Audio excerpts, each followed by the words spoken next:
It's the middle of April, so you know what that means. It is portal talk for football. MSU just sees 3 guys leave on the first day of the spring portal cycle. And then, Tom Izzo, he had some things to say about the guys that left the program. Let's go.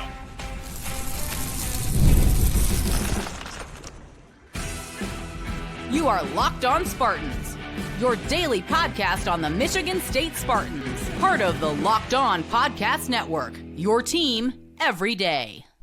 Today's episode of Locked On Spartans is brought to you by FanDuel. Right now, new customers can get $250 in bonus bets when your first $5 bet wins. Spartan friends, Spartan family, Locked On Spartans listeners, thank you all so much for tuning in to Locked On Spartans. It's your team in green and white 5 days a week. Please rate, review, subscribe, comment below. Day 1 of the spring portal cycle, how you're feeling so far as a Michigan State fan, because they only absorbed 3 hits on the first day. 3 Spartans have defected from the program. We'll talk about them. We'll talk about, any other action going around the football building right now. And then, yes, Tom Izzo spoke with the media. He had some things to say about, the exit of Trey Holloman, Garrick Norman, Xavier Booker. I mean, of course, Izzo had some things to say in front of a microphone. That's what the man does best, outside of coaching the game of basketball. We'll get to that later on. But first, like we said, let's talk about football, because on Wednesday, the spring portal cycle opened for business. Now, we've known, not just at Michigan State, but around the world of college football, that guys have announced their intentions, but they could officially dive in starting this Wednesday. It will be open until the following Friday. And Michigan State fans, hello there. We are no strangers of it being complete nonsense, silly season in the spring portal cycle. We've seen some key starters leave in years past. Shout out to Simeon Barrow, Derek Harmon, Peyton Thorne, Keon Coleman, as if I had to remind any of you beautiful people about any of those. But just one day in, now look, not to make it sound like a good riddance to these kids, sort of thing. But the guys that you lost, preferred walk-on cornerback DJ Kennard, lawn snapper Jackson Carson Wentz. I got to say, that's one of the better names that you'll see. And then Anthony Jones. And Anthony Jones is one of the names that maybe Michigan State fans would know, especially if you are in the trenches. And my guess is if you are watching a Michigan State sports podcast in the middle of April, you love yourself some Michigan State football, and you know exactly who we are talking about. Anthony Jones, he had the 3rd most snaps at that edge position last year. He had 302 total snaps. Now, amongst those snaps, 120 of them were in the pass rush. He tallied just 11 pressures, 2 sacks, both those sacks coming against FAU and Boston College. In all of Big Ten play, just 5 pressures on the quarterback. And, speaking of the Big Ten, when you tally up all the pressures that he had, 11 pressures, that was tied for 50th best amongst Big Ten edge rushers. So not all defensive linemen, not including linebackers, like just the single position of the pass edge rush, 50th overall in the Big Ten. Look, this is where it gets a little uncomfortable. I know that it's a name that we know. I know that, hey, wow, this guy played in seemingly every game last year. He comes back as the second leading guy with pressures from last year's team. Chris Bogle was first. Still not great. I think, what did he have? I have it written down. Bogle had 20 pressures last year. That was 33rd overall amongst the Big Ten. Jalen Thompson, he had 13. That was 46th overall against the Big Ten. Anthony Jones, he was your second best guy returning on paper, but, oh boy, fine. I'll just be mean. I'll just be big bully mad over here talking down about these student athletes. But are you really going to miss anyone from this room that delivered so little last year? I mean, this was a room and a position that went 2 months without a sack, as if I had to remind anyone of that historical streak that they had going on. Yeah, I would prefer if Jalen Thompson stayed. Let's not get it twisted. I think that, hey, as a former 4-star, as a guy that showed really good flashes at the end of his freshman year, that maybe, benefit of the doubt, he just needs another year in this system. He needs to find his groove going into his 3rd year of college, whatever. But yeah, that's not to say I'm so thrilled that this kid's gone from the program, but I'll just be as mean as possible. You're not going to catch me losing a minute of sleep on it. I'm sorry to be that blunt about it, but yeah, I know that we get a little skittish when we see guys enter the portal. Not necessarily one of these instances. So now what? Because a lot of eyeballs will be on this defensive end or edge rush position, whatever you want to call it here, as we keep going further into the offseason. We talked about it a lot yesterday. we've talked a lot about already this offseason. So far out of the transfer portal, you've gotten David Santiago out of Air Force. You got Anelu Lafayette out of Wisconsin. Okay, that's great. Still more work to be done as far as who you're going to get out of the portal. Now, on the roster, you do already have, like we've said, Jalen Thompson. Okay, you have Tyler Gillison, didn't play at all last year. You have Quindarius Dunnigan, who I expected a lot more from last year, but talking with people, it seems to be that, hey, him slimming down 10, 15 pounds, getting more geared up for that true defensive end position instead of like that tweener interior defensive lineman. Am I an edge guy? Like, no, he's going to come into the season, bona fide edge guy. Okay, you also have Kike Burnett, redshirt freshman, really highly rated kid out of the great state of Hawaii. And then James Schott, who really hasn't played a lot, but hey, you know what? We're just naming names right now. Why not? Now, even though we read all those names, even though that was, let's see if I could do my counting right now. 1, 2, 3, 4, 5, 6, 7 names that I just listed for a position that requires 2 of them on the field at the same time. Now, Michigan State is still looking for extra guys at that defensive end position. I know that. 2 days ago, Chad Wilt, the guy who coaches this position, he said that he likes his guys and who knows if we'll go and get someone out of the portal. Please talk to us like adults, Chad. Come on. We know that we're going to be targeting guys in the portal, and they've already proven that in day 1 of the spring portal cycle. They've offered Cam Williams. I don't expect you to know that name at the top of your head. If you know who Cam Williams is just instantly, you're a sick puppy. Now, he's out of Georgia State, spot starter. I believe he started 3, if not 4 games last year. He had 12 pressures on the quarterback, just 1 sack. This would be his, I believe, 5th year of college. So this is also a good reminder of who is really in the pool here when you go swimming in the spring transfer portal cycle. You're not going to get a day 1 starter more times than not. Can it happen? Yes, but more times than often. You go shopping in the spring portal cycle looking for depth pieces, right, guys? Kind of like this. A guy that's older, experienced, not coming in with a lot of flash, doing it at a group of 5 school, but you know what? Hey, if he has the word edge or DE next to his name in the transfer portal, go ahead, give him a call. See if he answers. See if he likes what you have to say. So Michigan State's going to have to get it done one way or another. And just a refresher on who David Santiago is, because unlike Anelu Lafayette, who former 4-star out of high school, went to Wisconsin last year, didn't play a single snap, but is already getting some good buzz around Michigan State's camp right now in the spring.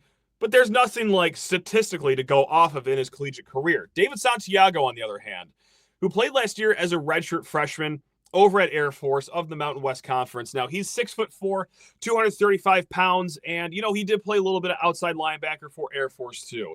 Played a little bit at that linebacker level, played some snaps right up there at the line, and his stats last year, 4 sacks, and all of them were in the final month of the season, actually. And if you really want to reopen the wounds of last year for Michigan State football, like we said, David Santiago, 4 sacks on the final month of the season. Michigan State had 4 sacks total for like all players in the last month of the season too. Santiago, 23 pressures on the quarterback. That is more than anyone had at Michigan State. I will say, of course, Mountain West, a little bit of a step down from Big Ten play. Just want to be very aware of that, but still, nevertheless, 23 pressures more than anyone at Michigan State last year. He had an 8.6% win percentage according to Pro Football Focus, and that's the only Anthony Jones was better from last year's team. So with that said, like, it's not a great win percentage, but solid enough, in my opinion, you know, for a redshirt freshman too. He had 5 batted passes last year, if you really want to get in the weeds on some stats. And Michigan State, how many batted passes did Michigan State have last year total? If David Santiago, redshirt freshman, had 5, surely Michigan State had double digits, right? No, they had 1 batted pass last year as the whole team. It was a disaster. It was a disaster last year, guys. It was not good. It was not good. Anyway, what else is next? We talked about this more in depth yesterday. I assume that they will try to go for a secondary player too, namely cornerback, but we will see here. And really quick, we did have a mailbag question. Tigers fan 63 wrote in, does football make it through the spring portal window without any significant losses? Now, Corey Robinson, who does great work over at Spartan Tailgate of the 24/7 Sports Network, he mentioned that, you know, from what he heard, that this would be the biggest name, Anthony Jones. But, guys, this thing is open until Friday. And like we've already stated, like we've already lived, there's one fan base that knows that the spring portal cycle can get you with some fun surprises. Yeah, unfortunately, it's Michigan State. But hey, let's hope for drama-free. Next, what would it be? 9 days, 8 days? I can't count anymore right now. But yeah, guys, we're going to talk a little bit more here about just what's going on in the portal, except we are going to switch sports. We're going to talk about basketball. We're still on Trey Fort watch.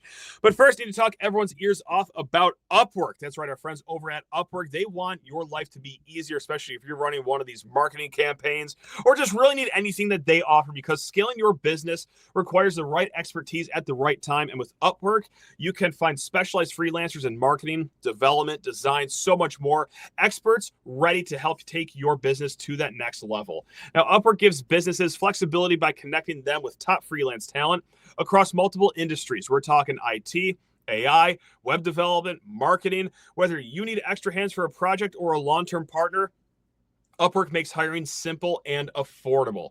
So, guys, what are you doing out there? It's fast. It's easy. Posting a job is free and simple. And within a day, multiple qualified candidates can be in your lap to choose from. Guys, visit Upwork.com right now and post your job for free. That's UPWORK.com, Upwork.com, to connect with top talent and grow your business today. Basketball time, because we're still on Trey Fort watch. Now, that is the transfer from Samford by way of Mississippi State, by way of Howard College, by way of Copiah Lincoln Community College, by way of UT Martin. This man is well-traveled. We went way more in depth with him yesterday than we will today, but just a quick hitter. If you did miss yesterday's show, if you did just crawl out from under a rock or wake up from a coma, first of all, congratulations. Welcome back to the world. Second, yes, Trey Fort. He is a shooting guard visiting the campus, or he might be done with his visit by now here at Michigan State. But, hey, this guy, here's a really quick skinny on him. He's a shooter. Shot 38% from three on over 6 attempts last year for Samford.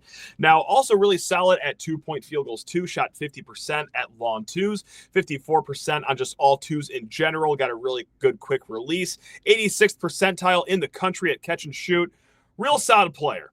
Okay, but right now, nothing has happened as far as a commitment goes. Michigan State feels good about where they stand with him. Also, he hasn't had any interest from any other school, so I don't know if that's just because, hey, Michigan State called me. Why would I have to worry about anyone else? This is one of the most premier programs in the nation. But, hey, yeah, it's been a quiet recruitment for him. But, hey, Izzo has his eye on him.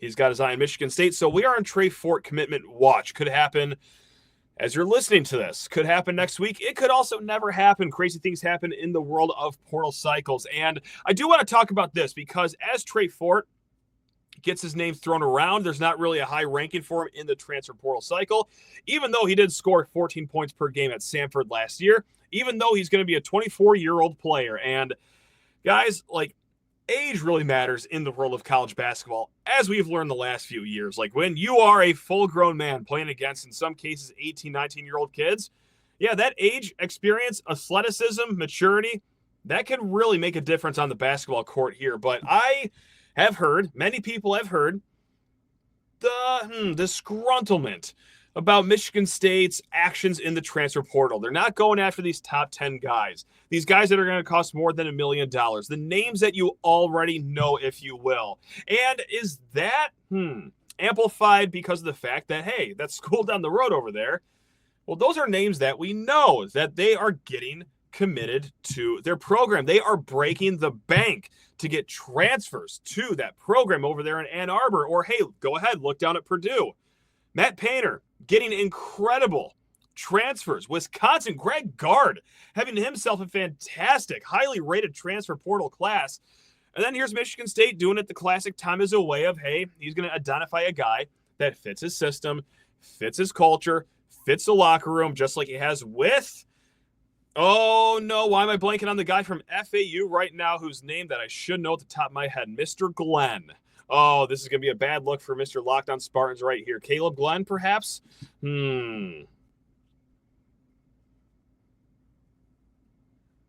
Yes, Caleb Glenn. I actually stopped the video really quick to go double check that because I would not have slept tonight having that big of a brain fart in the middle of conversation. I haven't had a brain fart that bad in a while, guys. Anyway, he looks for guys that fit his system. And I do understand why, maybe as Michigan State fans, this isn't some small ragtag school with no NIL resources, no rich history. We're not talking as if we're, who can I throw under the bus right now?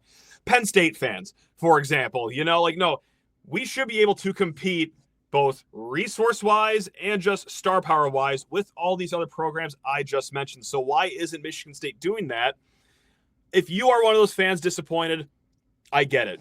I don't really have a rebuttal for you, other than the fact that, Michigan State just won this Big Ten Conference by 3 games last year. And did they punch above their weight, so to speak, in a way? Yeah. Did they have a real good surprise with Jace Richardson coming in as a 4-star and turning into what could be a top 15, if not top 10 pick? Yeah, absolutely. There were some incredible things that also happened last year in the midst of everything else with the portal cycle and who they picked up in Frankie Fiddler and Simone Sapala. But, also, let's paint it this way, because I don't think I'm, carrying water for the program. I don't think I'm doing spin zone by what I'm about to say here. But in this day and age of college basketball, with the portal, let's frame it this way too. Sure, they got Caleb Glenn. Okay, awesome. They could get Trey Fort. Okay, great, fantastic. I think they're solid players. Are they as good as the top 10 guys? No, I don't think so. But still, there's a way for them to get on the team. You pair them with, what if I told you pair them with a guy that, hey, you know what? A 3, like a good forward. He could play the power forward a little bit too. That has an insane vertical.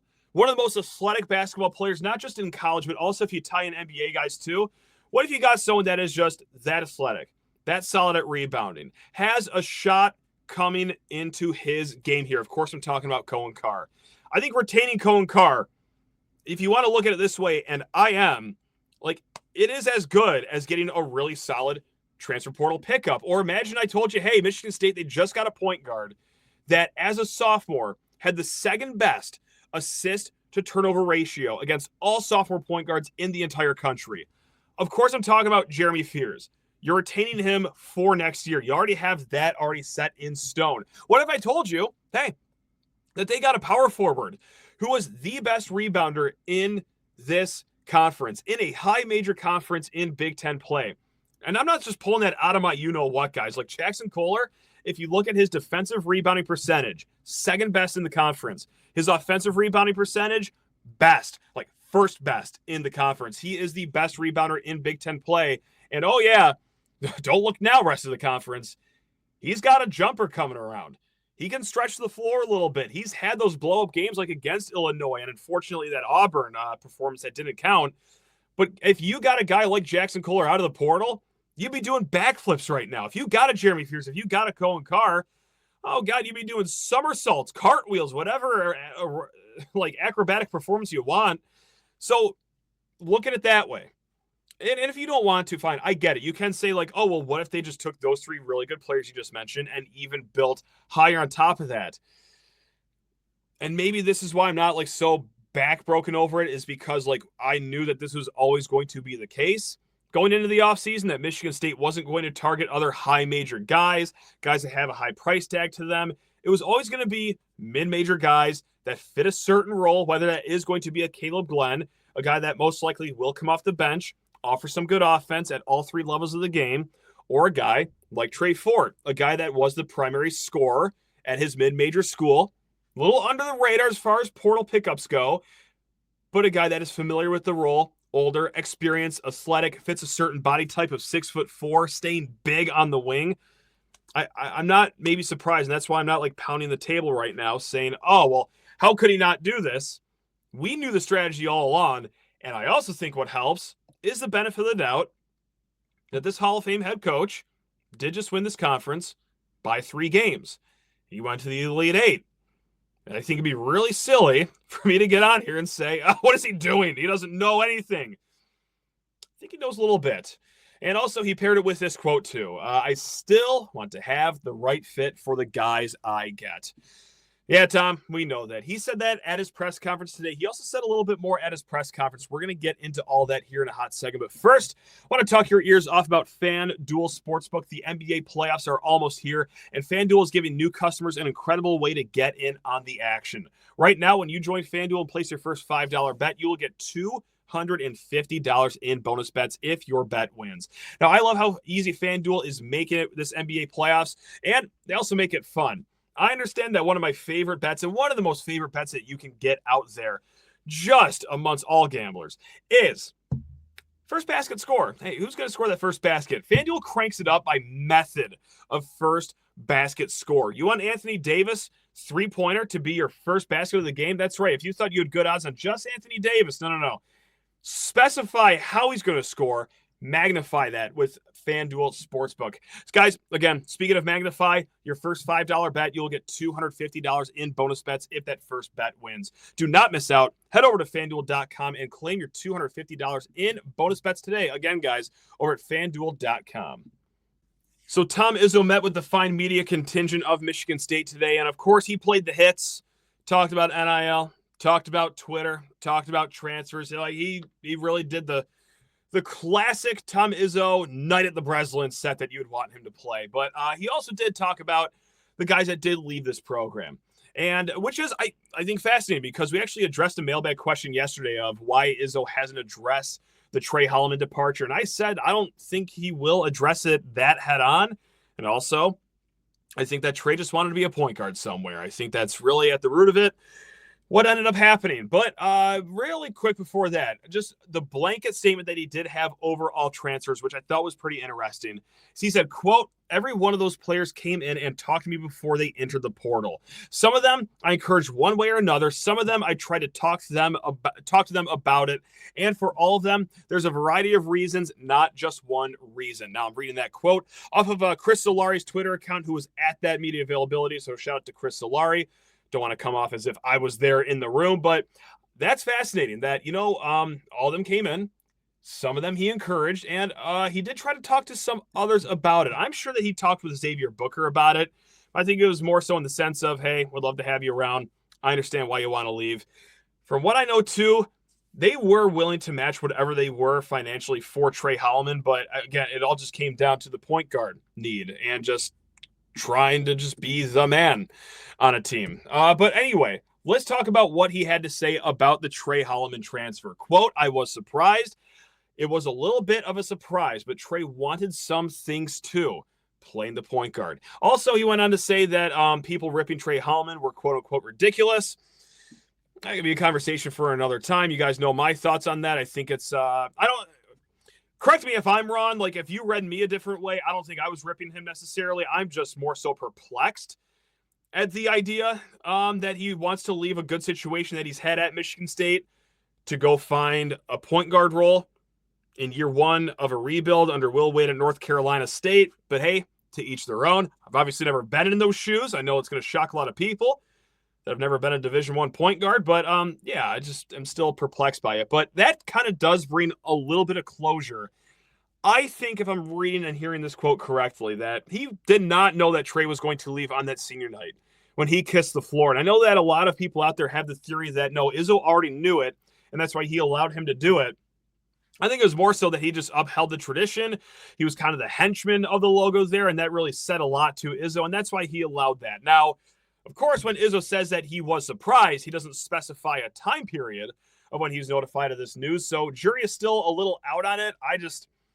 I see it as he was a little taken off guard here at the end of the season. But that's what he had to say about Trey Holloman.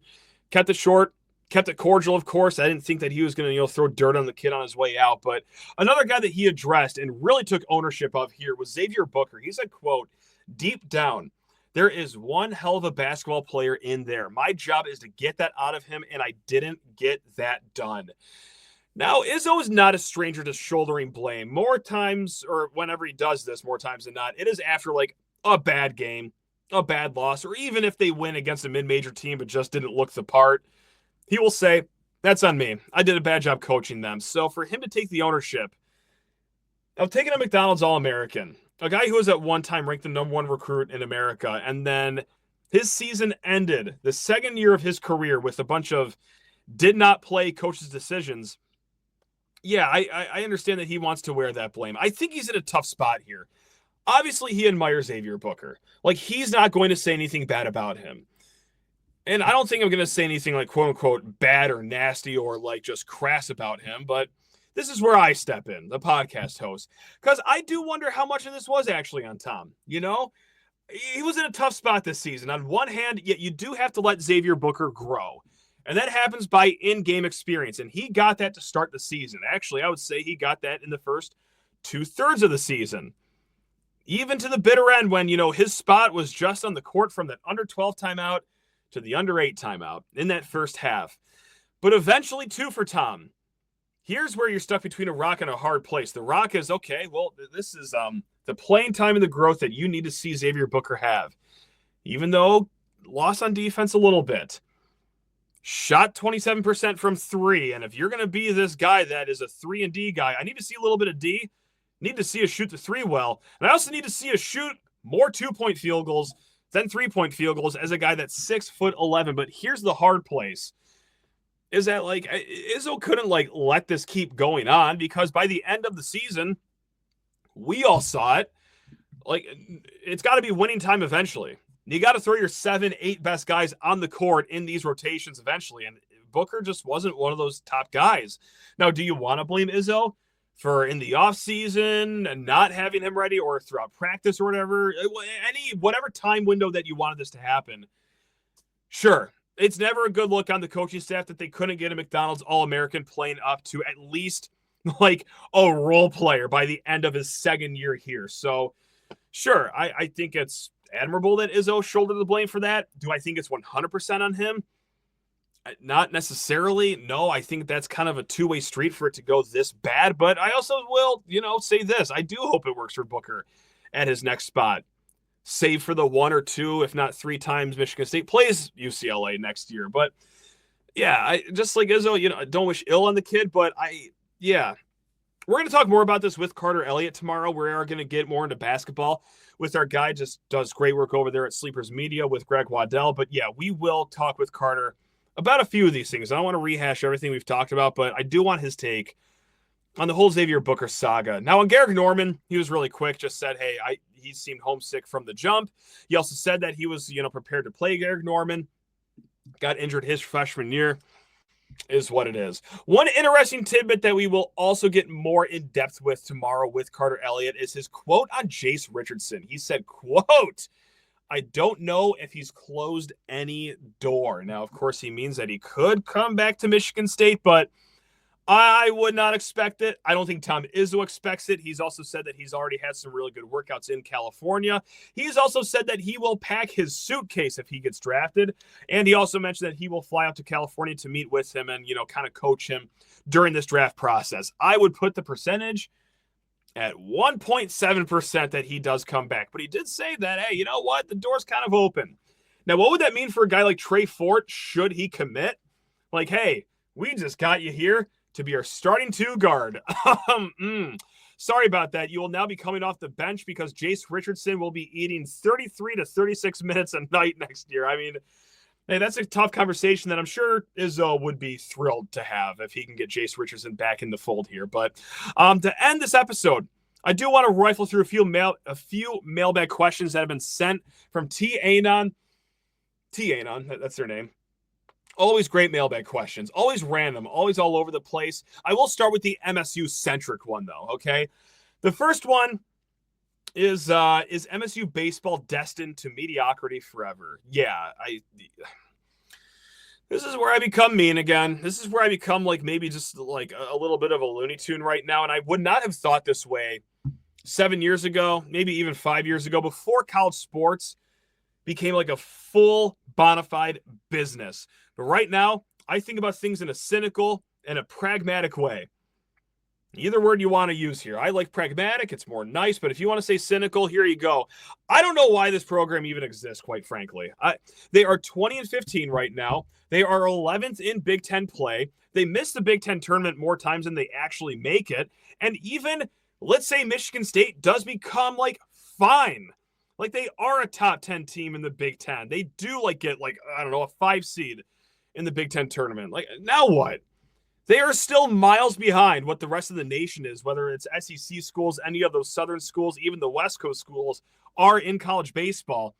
What is the end game with a program like this? And again, if this was a few years ago before, NIL and money ruled everything. Sure, keep them around. Who cares?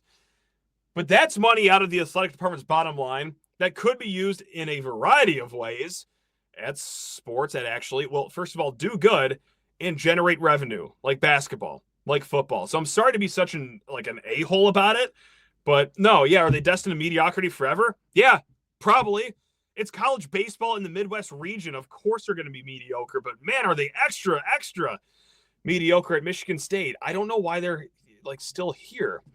I'm so sorry to talk about it like that. But anyway, let's get a more fun question in the mix. Rank the top 5 on-campus tailgate lots in order from top to bottom. Breslin Center lot. Okay, that's where I go. It's great. Awesome walk. Right to the stadium. International Center. You just get so many people compacted in that tight area. I actually love the International Center parking lot. Tennis courts number 3. I have not been there in quite some time, and I actually don't even remember the last few times I've gone to the tennis courts. Your kidneys, your liver, your brain, your body fights for its life the rest of the night after you visit the tennis courts. At least a few years ago when I used to go there. That is not for the weak. Now, number 4, the stadium lot itself. A little too hoity-toity for me. It's a little too high of tax brackets that you're dealing with over there because those people pay big money for those spots. But still, who am I kidding? Still an awesome time. And then number 5, North Campus, especially if you get like a tailgate lot with a lot of grass around it. You can play some catch, real stretch your limbs out area. So no, there's not a bad place to tailgate in East Lansing, but that's my top 5 right there. He also writes in, what's the best unique tailgate vehicle? School bus, ambulance, classic car? Now, I did have bus written down until I saw the MSU surplus store has an old Army dump truck available. Imagine pulling up to a tailgating lot and drinking out of the back of an Army dump truck. He also wrote in, what's the plan for eventually getting to Augusta? I did daydream about this over the weekend, and it was the realization that there's not a Locked On Golf on this network. So what I would do, I would start a 5-day-a-week Locked On Golf podcast. Could I talk about golf for that long? Who knows? I have no idea. But I will do this long enough to become a credentialed media member at Augusta. I will get in that credentialed media member lottery. Hopefully be one of the 28 people to play the course on Monday. And if it takes a few years, I might really regret this decision because talking about golf 5 days a week, as much as I love the game, might be a little difficult, but hey, by any means necessary to get to Augusta. They also wrote in, Isaac Howard, yes or no? We're going to go with yes, and then I'm going to let everyone down on this last question. Drums or flats when you order wings? I guess I'd go drums, like gun to head, but this is where I'm really going to let you down. Take the bone out. Give me the boneless wings. Give me the adult chicken nuggets. I don't need the riffraff of dealing with the bones and the ligaments and, making just a complete dog's breakfast of my dinner. Now, just give me the boneless wings. All right, guys, now that I've said everyone to end the day, keep it tuned. Locked On Spartans. Again, we will be back tomorrow with Carter Elliott. After that, Maxwell Klitsky is going to eventually join the show. We're going to talk football with him. Until then, though, guys, take care of yourselves. Love you all. Go Green.